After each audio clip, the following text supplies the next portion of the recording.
kusyente ang pinakamadaling operahan. Sabi ng una, electricians, everything inside them is color-coded. Sabi ng pangalawang doktor, librarians, everything inside them is in alphabetical order. Sabi ng pangatlo, politiko ang pinakamadali.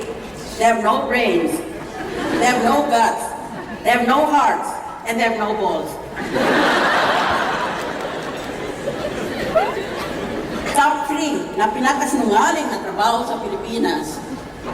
I will start with number 3 and then 2 and 1. Number 3, beautician. Sasabihin nilang maganda ang customer kahit hindi naman talaga.